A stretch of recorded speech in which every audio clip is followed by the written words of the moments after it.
What is going on, my YouTube friends? Guys, I'm sorry it's been a couple days since I did a update on the Fairmont rear end, but I kind of ran into a little bit of a problem.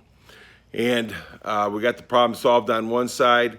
I still got to work on the other side and try to get that taken care of. Let me turn you around here and see what we got going on. So, at first, when I put this caliper and everything on together, nothing was tight, so I had plenty of play to do things. But once I started putting everything together and making it tight, you know, after making my shims I don't need, I'll show you that here in just a second. I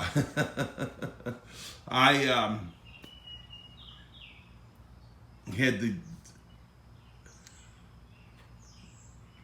bracket on the wrong side. So after I got to looking at it and see what was going on, I finally figured it out. So I got the rotor on, I got everything tightened down and together, and I put the bracket on the right way. Everything worked, because this was so tight that this side wouldn't go down, and then I had lots of play on this side. So I knew then that something was telling me, well, this is the thickness of the bracket. You can just tell by looking at it. So I switched the bracket around, which I'll show you here in just a second, and then I just got done putting it together, and I don't have no more in play. I do have, you know, play back and forth like I should have. The bearings in there nice and snug and tight and like it should be. And I was able to get the caliper in there tight, and I still have, you can see the brake pads, you know, they got some play in them, you know. So the thing is that I didn't have no play at all on this side. And you got to have some play there, I'm sorry, because, you know, all this kind of works together as it squeezes together to apply your brakes. So let's come around here to this other side here. Don't that look just wonderful? Oh yeah, buddy. And it fits nice and wonderful too. Wait till I show you the other side. Yeah, man, you're gonna be like, really? So, as you can see, I didn't have to put a shim there, because I had this bracket, the gold bracket here on this side, I had it on the other side of this bracket. So that's what gave me the big gap. So I'm thinking, well, shoot, man, if I get all this together and get that axle in there tightened down all the way, that'll give me plenty of room for my caliper to slide on there nice and easy and have it play on both sides. You know what I'm saying? So this side is together. It's tightened down, but it's not tightened down. So I still got to, you know, put some grease on the, you know, the slides and everything, so that way we don't have any problems with that later on. Like I says, you know, before in the other video, I clear coated this and I clear coated the caliper. So now let's go look at this side. You really like this one. You guys are gonna be like, wow, really? So when Team Z or anybody welds the axles and they put 9-inch ends on them, they always got this rod that goes through there that's the same, you know, inner diameter as the axle tubes here. So they slide that through. So a lot of times these axle tubes can be bent. So if they're bent, then they have to offset this or whatever, because you really can't straighten these. You know what I'm saying? I mean, you can if you take the tube off, but they're not going to go through all that because it's a lot of work, I guess. I don't know. But anyhow, so as you can see, this bearing right here won't go in. So I couldn't figure it out. So I pulled the axle out, and I'm thinking to myself, wow, this looks a little different. This is not on there, you know, square. So let me show you what's going on here.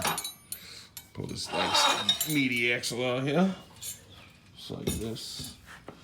Over here. Get a little grease on me. That's all right. That's what sweatpants are for. And let me get my flashlight here, and I'll show you what's going on. Why this bearing won't go in all the way. So, if you look inside here, you can see where I put the grease at right there. See how this is not centered on that.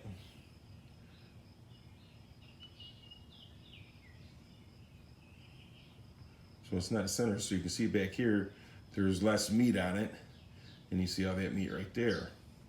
So what happened is that the axle tube is bent a little bit. So they offset this to make everything perpendicular, straight, or whatever you want to call it, I don't know. So is what I got to do. I'm going to have to grind this down right here some, not much, just very little. So grind this down right here, so I get the axles sit in there solid. And once I get that done, then I'll be able to put this side together with the rotor and the caliper, everything just like the other side. So that's what's going on. And at first I looked at it, man, I was kind of freaking out, you know.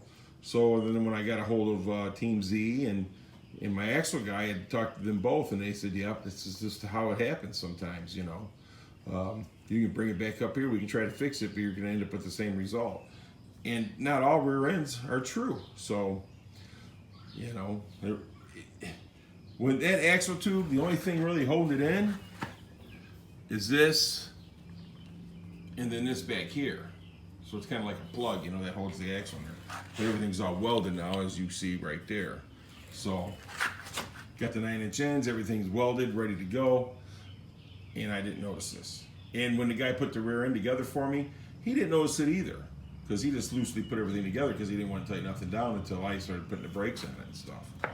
So, anywho, I'm going to have to grind this down some right here, and so I can get the axle and everything to fit in there. And I don't have a bit to grind that down right now, so I'm going to have to go buy one, and then we'll get that settled. But I just wanted to show you guys what's going on.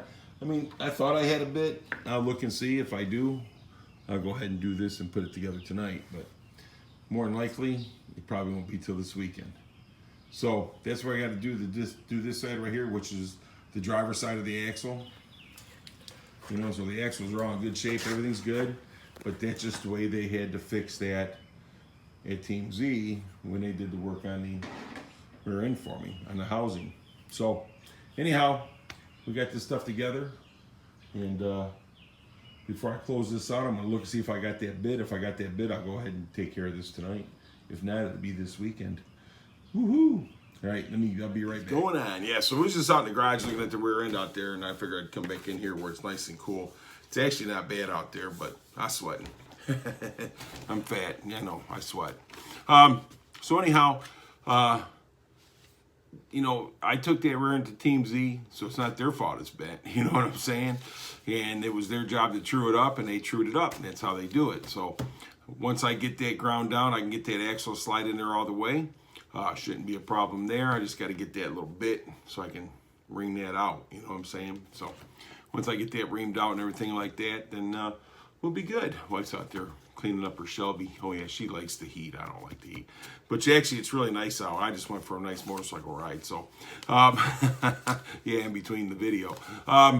So, you know, like I said, you know, we just got that thing straightened out. Got to get that thing honed out a little bit, and then I'm going to put that axle in there and get the brakes together on that side. Once I get that rear end completed, I am going to set that to the side with the rest of the lines and everything else for the Fairmont. And I'm going to get back to work on the 92 GT. And so I'm getting ready to pull everything out of that shed, and I'm going to try to do it this weekend. If I get it done this weekend, I'll get that, I call it a tent really. Once I get that out of the tent, then I got to take that tent down because it's an eyesore. I mean, the Fairmont looked better if I just put a tarp over it. You know what I mean? It's pretty ugly. Well, the Fairmont's not ugly, but tent's ugly. So, anyhow, and plus I can put the Fairmont over here in front of the garage, and you know, maybe start tinkering with that a little bit too.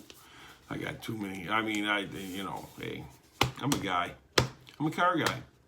I like to have projects. Problem is, I got too many projects.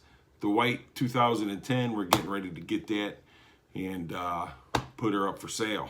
Get rid of that car. Give us a little bit of money to operate with. And yeah, I'm still waiting on the junkyard paperwork though. So hopefully that comes soon. So anyhow, guys, I appreciate you watching, man. I mean, I understand that I've kind of jumped from project to project, but I got that rear end done, so I was kind of geeked up, you know. And once I get all the brakes and everything on that thing, like I said, I'm going to set it to the side and start working back on that 92. I do got all the bolts and everything now, I believe until we get to another stumped area. So I'm guessing I can put the sails in, the rear sails, get the carpet all buttoned down, and I still have to find the hinges for the back seat, which they're going to come across sooner or later. Everything else does, just hopefully sooner than later. So guys, I appreciate every one of you. All my new subscribers, thank you for subscribing. All my old subscribers, thank you for sticking with me. I know my videos ain't the greatest, but hey, I'm making videos. All right, guys, gals, thank you very much. Have a great rest of your night, no matter what day or whatever time of day it is you're watching this, or, you know, you might be in another country. It could be 3 o'clock in the morning for all I know where you're at. Have a great one. Thanks.